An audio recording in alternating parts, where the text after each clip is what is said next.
Hello and welcome, ladies and gentlemen. You are watching Newswire. I am the host, Munib Hamid, in place of Jawad there. Hami, he couldn't make it because of his personal commitments. Now, in this episode of Newswire, we are going to discuss two major issues. Number one issue, which we are going to discuss in the first segment, and that is the Indian misinformation campaigns, which is being run by the Indian Bollywood media. And in the second segment, we are going to discuss the aftermath of the US pullout of Afghanistan in the US internal politics. Now, before we start our discussion, let's just have a play of a few Indian misinformation campaign videos being run on Indian media.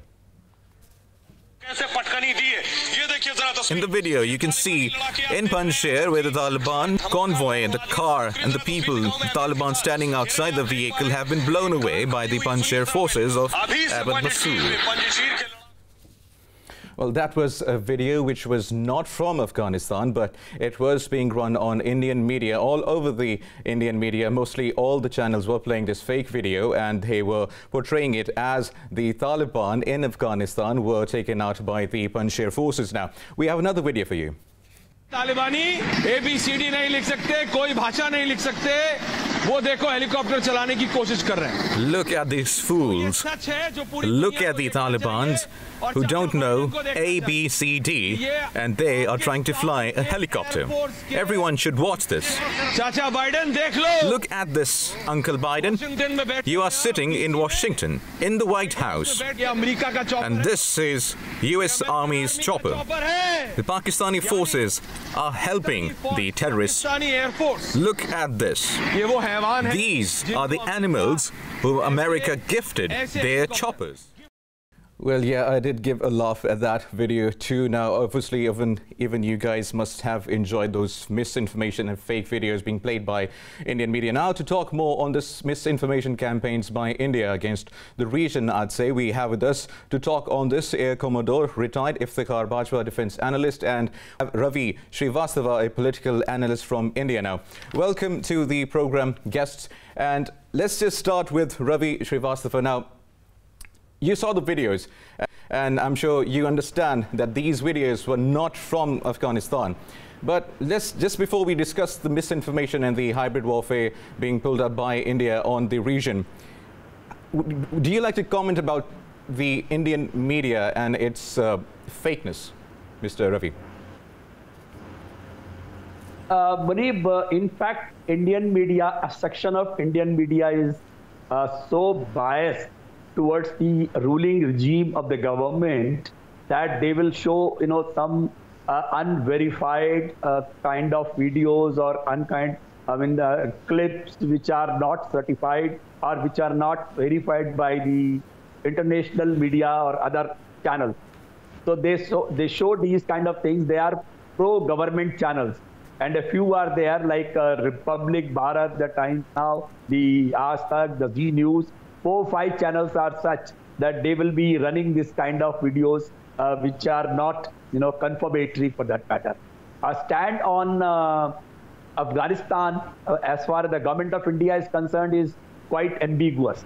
Yesterday they had a meeting of all opposition leaders who agreed whatever action the government has taken till now by evacuating the Indians from Afghan, from Kabul airport or Dushanbe or Qatar. So for that matter, Indian government is doesn't seem to be very clear in their whole approach, and the stand is very, very confusing. I think you recall that Mr. Jaishankar, the MEA of the government of India, had talks with the Talibani representatives somewhere in Qatar, Doha, a few days before, and they say that the Talibanis did not agree to the terms set by them, something like that. But they are not coming out on a straight whether they recognize the Talibani takeover in Afghanistan at the moment, or whether they stand by other countries in that particular issue. Yeah. Right, Ravi, also in the video you heard the anchor scream that the Talibans do not even know how to say A, B, C, D. And Prime Minister Modi, I remember when he met US President former US President Trump.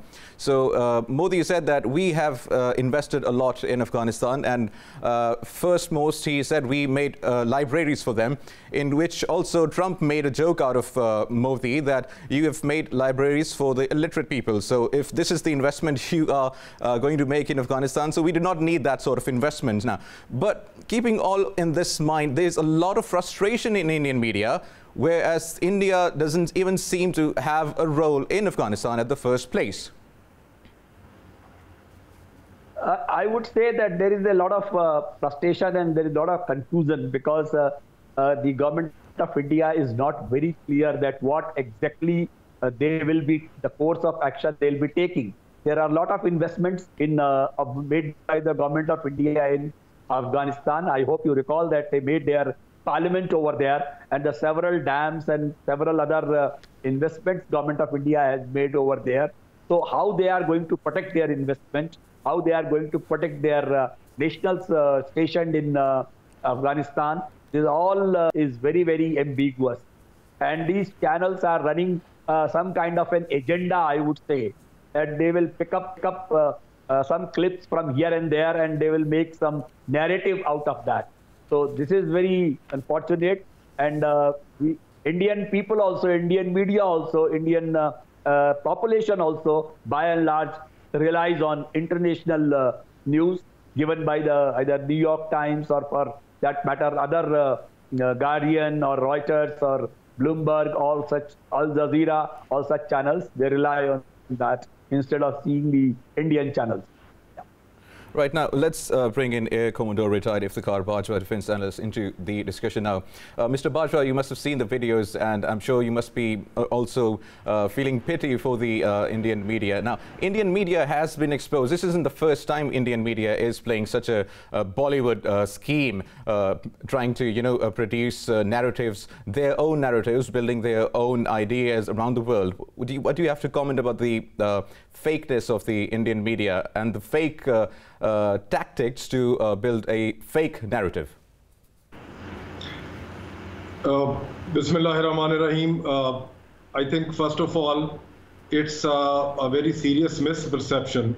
What all is happening, I think a majority of Indian media, especially social media, and that thin line between social media and main media, actually, I would say, is diminishing.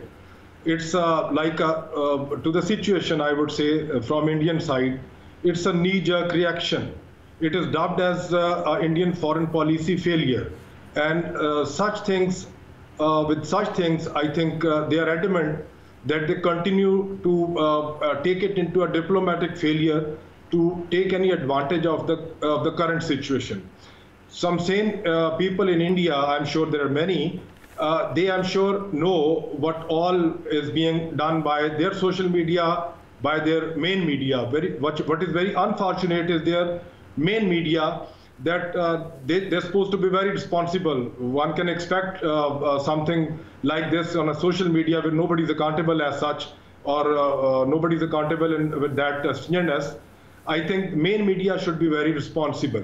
Such things, I don't think can favor Indian stance, and Indian stance can be substantiated by some sane understanding of the issue, which is being dubbed, and I think Indian public in general or Indian policymakers are under some sort of pressure because of this buzzword that it's a Indian foreign policy failure, which I don't think, I mean, if that is that, these things, they happen.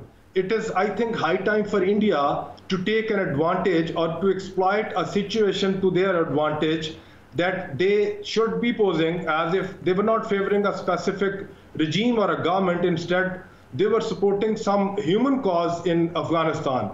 This stance, I think, would be more beneficial for them to pursue, which unfortunately they don't appear to be doing that. And I think many of the Indians, they understand the situation that such things would not favor Indian stance. I mean, Mr. Bajwa, you'd agree responsibility is a word we cannot connect with India as a whole. If we talk about the government, its politicians, or its media, I mean, we cannot connect responsibility. We have seen them playing this misinformation and fakeness all over the world. They have been exploited. They have been caught red-handed by the, also, if you remember the Disinfo Lab report. But again, no one is taking action. Maybe that's because no one takes them serious anyway. But since we know this, that India has had a lot of investment in Afghanistan, they have invested a lot of time and energy there.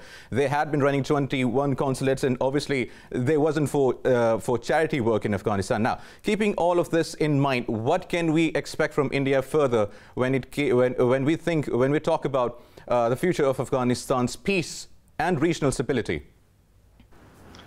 So far as their fake campaign is concerned, I think BBC has exposed their 750 fake accounts, I think December 20, that they were trying to malign Pakistan, or they were running a campaign against Pakistan, which was all false. If a media of BBC level exposes such a thing, I think that is something for the Indians to think upon. As far as Indian investment in Afghanistan is concerned, and they are really upset about their investment, I personally would say that there's a lesson for them to learn from the United States. They have invested in only millions. And just look at the nation who has spent billions, and they're still in that process that they want to take an advantage, or they exploit the advantage to their favor. I don't understand why Indians fail to actually do that. Yes, the wishes or the desires of Indians have not been fulfilled in Afghanistan. They tried their level best to exploit Afghanistan to their favor, and to an extent against Pakistan. That has not worked the way they wanted. But when that has not worked the way they wanted, I think they have a lesson to learn. And I would say that for them, the best model is United States, that they should try and learn something from them, who, after spending billions and billions of it, they're still trying to be on some terms with any regime which comes up in Afghanistan. And I think they also need to shut off that perception that there's a sort of an absolute Taliban regime. Taliban, no doubt, will be in majority, but it will be an all-inclusive thing, as this is what Taliban representatives they have been saying. And it is not, Taliban, I would say, appear to have learned quite some lessons. And I would say diplomatically, they are behaving far maturer compared to what they were doing, and far maturer than what many of the nations, and India in specific, that they are very responsible. I think there's a lesson for the Indians to learn from even Afghans, and so-called the Taliban regime, which they think that they were absolutely taken over, which is not actually the case. So they have something to learn from even Taliban. Absolutely. They have a lot to learn from them. Now, Mr. Ravi, tell us, you are in India. You must understand this better than the people who are outside India. What is the fear that India has when in place with the Taliban in Afghanistan? I mean, they do not share a border. And what is basically the frustration? What is the anger? What is Indians fearful of from the Taliban, which they called illiterate, who do not even know how to say A, B, C, D?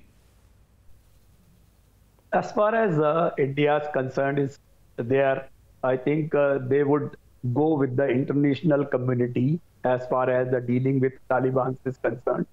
And India as such, the ruling regime tries to exploit every opportunity to their benefit by way of giving it a religious color. That's the main problem, because the government, which is at the moment in power, belongs to a particular sect, that is Bharatiya Janata Party, Rashtriya Swayamsevak Sangh, those people who are purposely having an Hindutva agenda. In fact, if you refer, I just tweeted a couple of days before that, while evacuating Indians from there, the government of India specifically mentions that so many Hindus, so many Sikhs have been evacuated from there, just to give a religious color to the whole evacuation. I said that when you use it absolutely incorrect to use this kind of a terminology that so many people of particular region have been, evacuated. You must say that so many Indians have been evacuated or so many humans have been evacuated. I don't think that anywhere in the world, the people, I think 2 days before, I read a UK news where they have said that they are going to take 20,000 Afghan refugees into UK. So, I mean, just to add on this, I beg your pardon, just to add in this, Mr. Ravi, we also heard news that the Indian government, the philanthropist Indian government, deported an Afghan national just a few days back. Yeah, they did quote that. And I said that since they are all humans and you are taking them, even today you can see one quote from a person who has been evacuated. They said that the government of India may exploit their picture for, seeking some kind of, charity from the world that we are taking so many people. So they were scared of that. And they said that please don't do that. Whosoever is in need of evacuation from Kabul, Afghanistan, you must take them with the, welcoming hands and take them back. If they want to come, let them come. There is no issue at all. And do not divide them on caste, color, community, region, religion. Yeah. Right. That is some issues that the Indian state does definitely have. Now, Mr. Bajwa, let's talk about the future now. What can the Taliban do to counter the Taliban 2.0, the mature Taliban do to tackle this misinformation campaigns run by India and the hybrid war which has been placed upon them now? I think so far Taliban are handling the whole thing very effectively. They're not in a hurry, they're not in a rush. And they have endured, I would say Afghans, it's been 40 years now. They have learned a lot of patience. So they like to play their card very patiently, I would say, and so far they are doing it very well. So far as this thing is concerned, that what would be the future and how would the parties behave, I would say that it's actually high time for all the stakeholders or all international, the Committee of Nations, try to understand what the new situation is.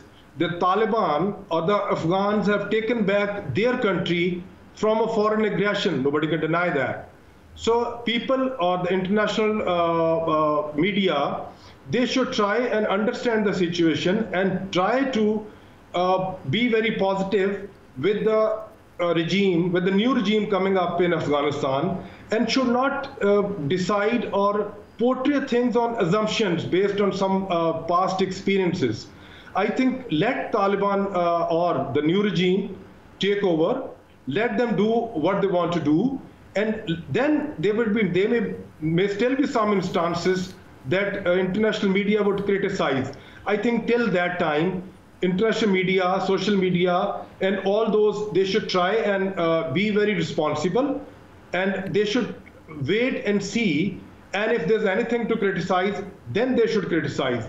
Instead, if they don't do that and they are trying to do, I would say, a false propaganda, and when people come to know about something false, they actually lose the trust on that channel or that media. So I think it's a good time for all the stakeholders and the media to wait and see as to how the new regime comes up and they behave in Afghanistan.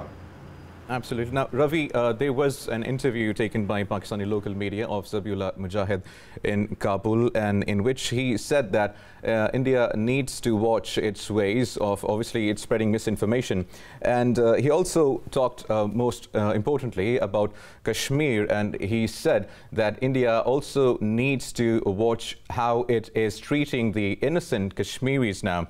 We also see fear in India of these Taliban, which obviously, first of all, they are busy in their own country right now, but we see a lot of frustration. So what do you think is going to be the future, and how do you think the Indian government is going to tackle and manage the situation with the Afghans in the future? Yes, Munib.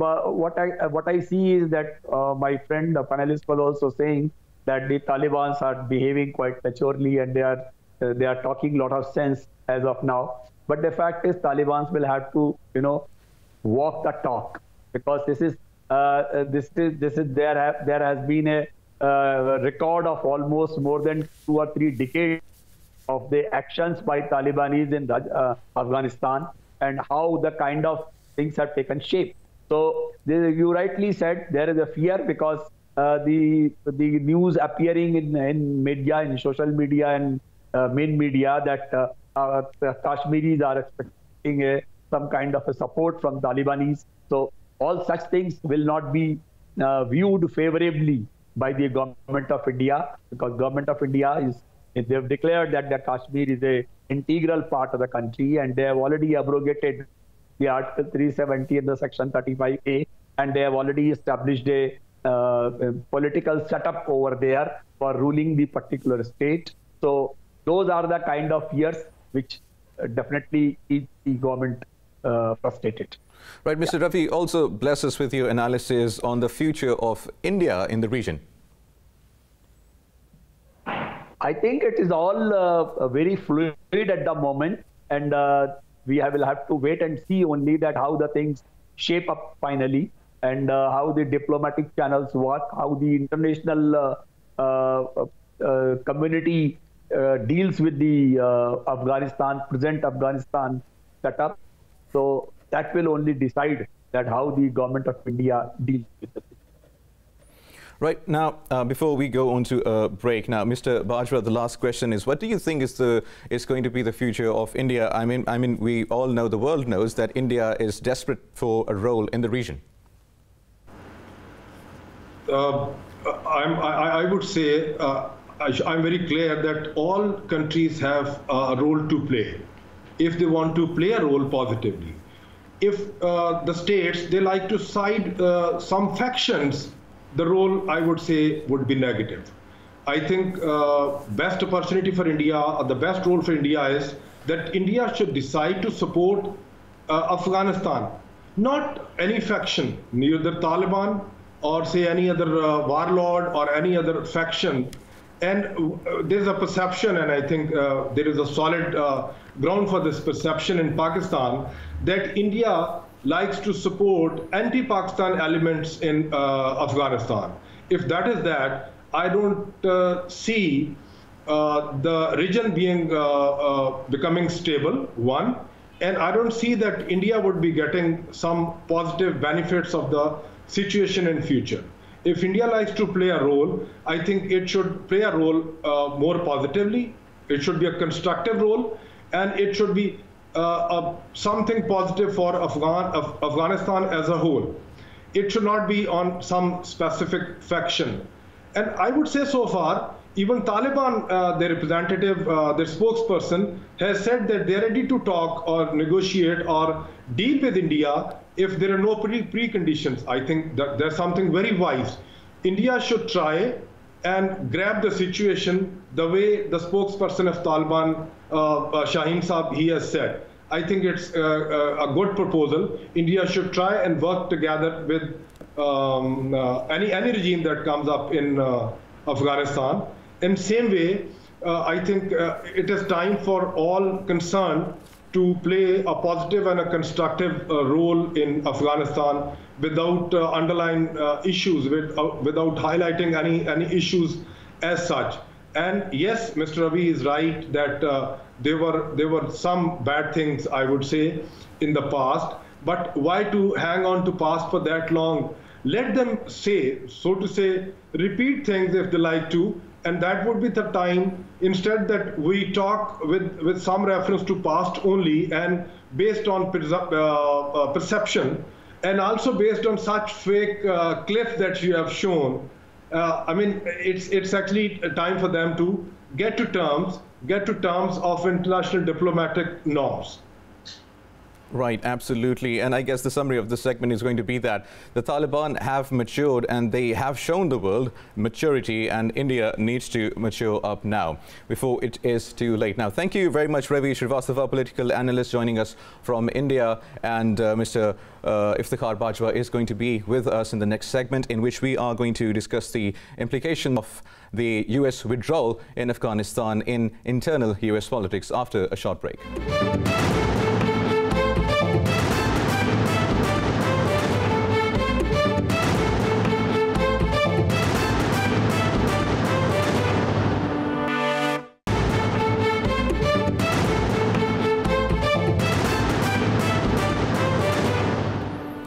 Welcome back. You're watching Newswire. I am Munib Hamid, and in this segment we are going to discuss the implications of the US forces withdrawal from Afghanistan in the US politics. And joining us is Meirowitz, professor at the State University of New York Maritime College, and we also have with us Air Commodore retired Iftikhar Bajwa, defense analyst. And the world saw 2 suicide blasts yesterday in Kabul, and there were a lot of people killed, and also we have a lot of number in casualties as well. But before we discuss this topic in our discussion, let's just have a look at the presser Joe US President made yesterday. A tough day. To those who carried out this attack, as well as anyone who wishes America harm, know this: we will not forgive. We will not forget. We will hunt you down and make you pay. I will defend our interests and our people with every measure at my command. Over the past few weeks, I know many of you are probably tired of hearing me say it, we've been made aware by our intelligence community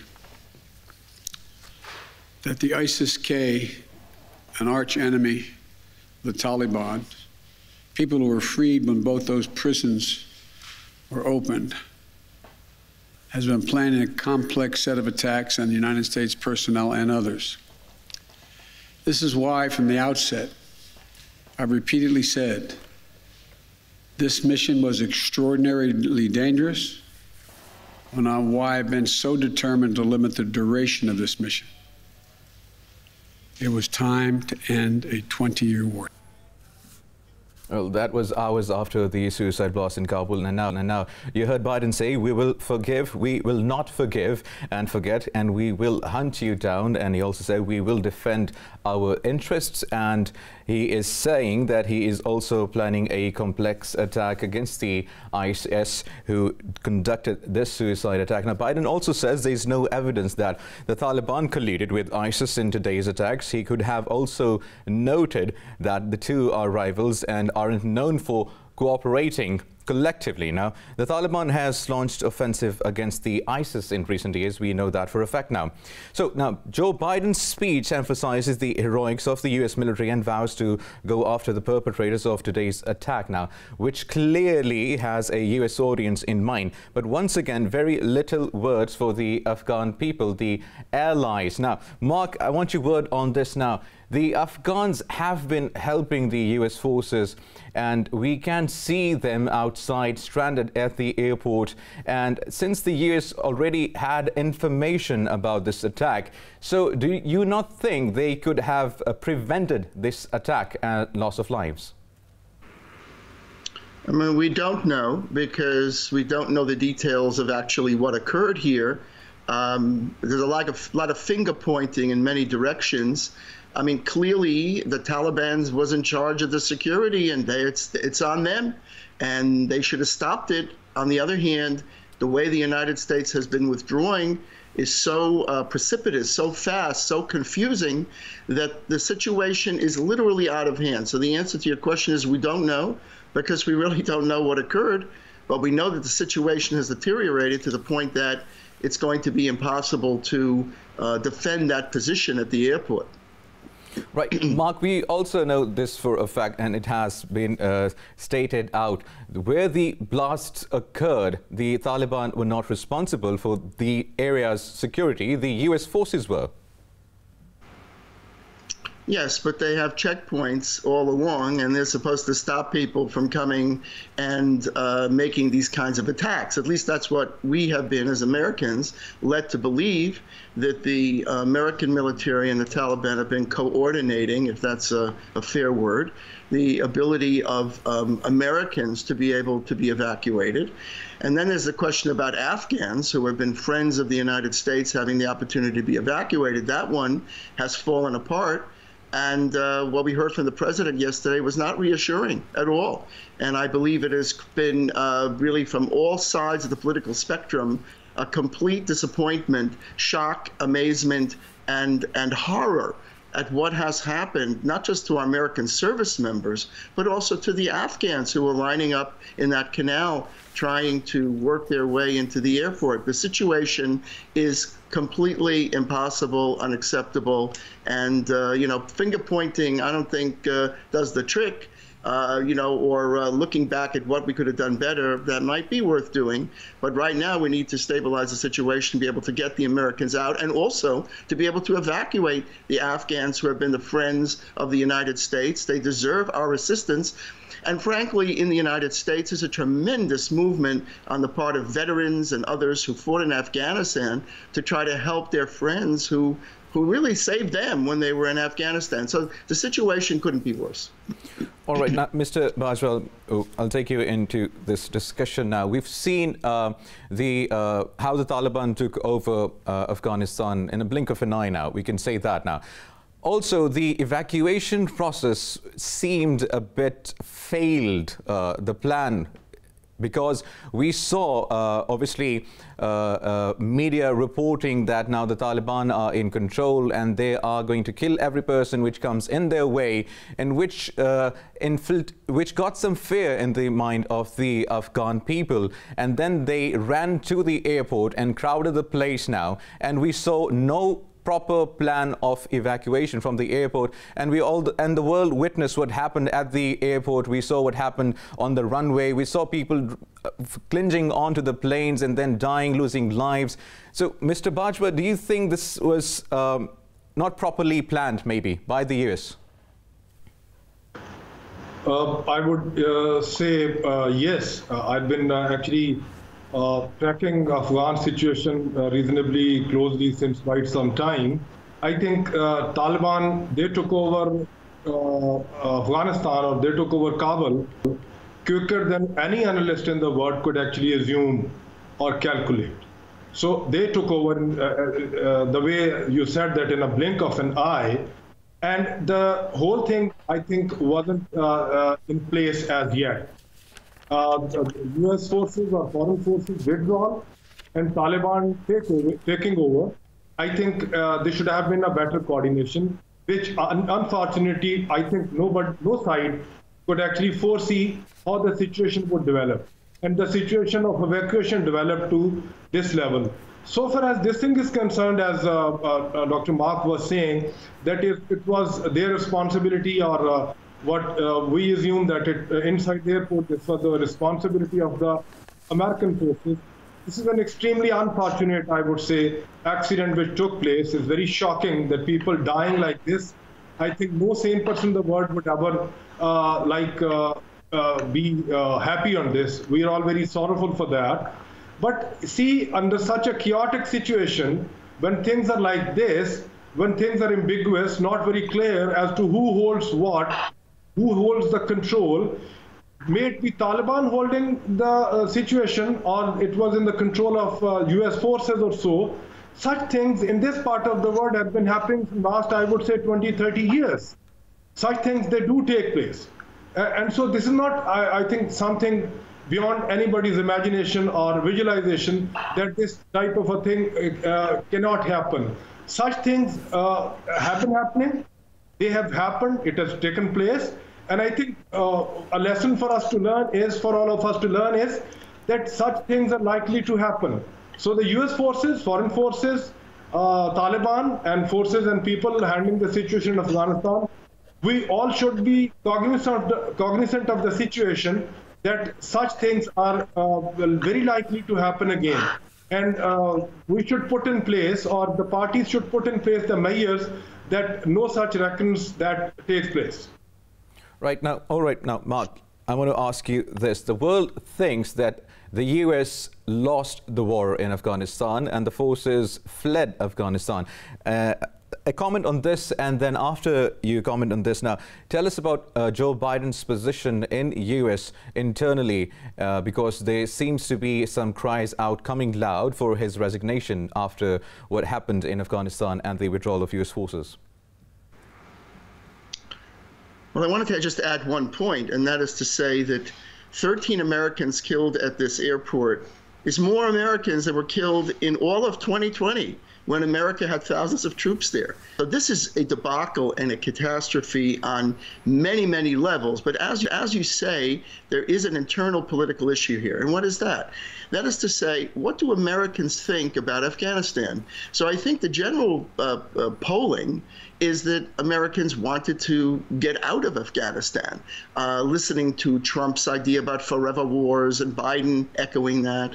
And the point was that if it would have been done in a less catastrophic fashion, then maybe Biden would have been able to sail through, but he didn't. And Biden is looking towards the elections in the Congress and the Senate in 2022. And all politics is local. And, and he's looking to 2024, perhaps, for the presidency. So, how does this reflect on his leadership ability? How does this reflect on his capacity to govern? It reflects very, very poorly. I should add that Biden's speech that you referred to, in that speech, Biden really criticizes Trump. He basically says, well, Trump made the deal. Trump released the Taliban prisoners. Trump agreed to withdraw by May. So all I had to do was to withdraw. But the truth of the matter was that Biden was the president. And Biden unraveled and canceled all of Trump's executive orders. The only one he didn't deal with was this one, where he followed it. But he's the president. He could have changed it. He actually selected a date certain for withdrawal. 9/11? I mean, this is one bad decision after another. And I think what we're seeing, to really respond to your point, is bipartisan criticism from Democrats and Republicans saying that the president's leadership is unacceptable. Now, about resignation, impeachment, all of these things are coming from the Republicans. I don't think it's realistic. On the other hand, there's a crisis of competence in the American president right now, and his ability to govern the country is, and his performance, including in the speech yesterday, where the way he presented it was basically, gee, I'm really sorry this happened, but I'm just going to keep on doing what I'm doing.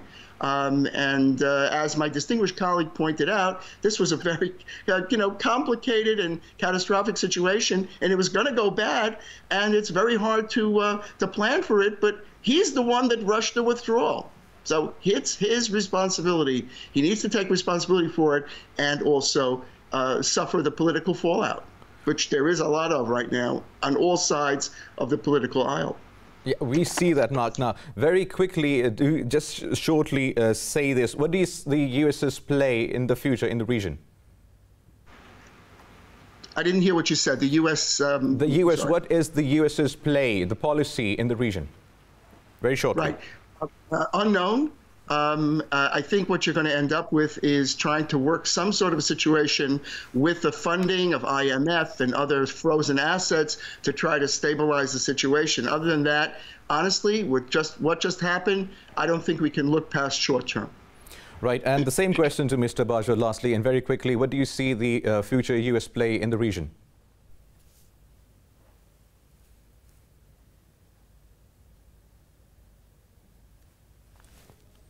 Mr. Bajwa, can you hear me? Please say again. Yes. I'm asking you very shortly if you could answer the future of U.S. in the region. What is going to be the policy? What is going to be their play in the region? Apparently, as the U.S. public, it is assuming that it is a disaster that U.S. has done, which is actually not the case. They planned it very well. They negotiated the deal. And they evacuated as per the plan given by the previous president. And I think the only failure, if at all, we like to give to the present U.S. President Joe Biden is that he failed to, he wasn't very successful in pulling out his people the way, very amicably. And actually people dying, and then for American dying, that's something very important, and one tends to forget that 80,000 Pakistani died in the last so many years. But actually, things are different at different levels. So I would say that it is not something, I would say, disastrous for the Americans. They calculated it well, they planned it well, and they knew that they will be going out, and they are going out. So far as their role in the region is concerned, I think America would continue to play a very important role in the region. It's not that if some people are assuming that United States is out of this region as far as their role is concerned, I don't think it's a very sane understanding of the issue. They will continue to play a very important role, and let's see what do they do with the assets of Afghans held with the Americans, like $9 billion frozen. Let's see. I think it would be very important and very sane for Americans to release their amount, because they desperately need funds to continue to develop that country, which is actually, I would say, an extremely underdeveloped country without any classical basic infrastructure for the human beings. So I think the first thing the U.S. should do should release their funds which have been held by the United States. Absolutely, and I agree to that comment. And the world should start helping Afghans build up a good and peaceful state. Now, thank you very much for joining us, Air Commodore retired Iftikhar Bajwa, defense analyst. And thank you very much, Mark Meirowitz, professor at State University of New York Maritime College, for speaking to us on our program now. And also, I'd just like to make this very short statement that let's just pray and we hope that peace finds Afghanistan in the entire region and the world. This is Munib Hamid signing off. Take care.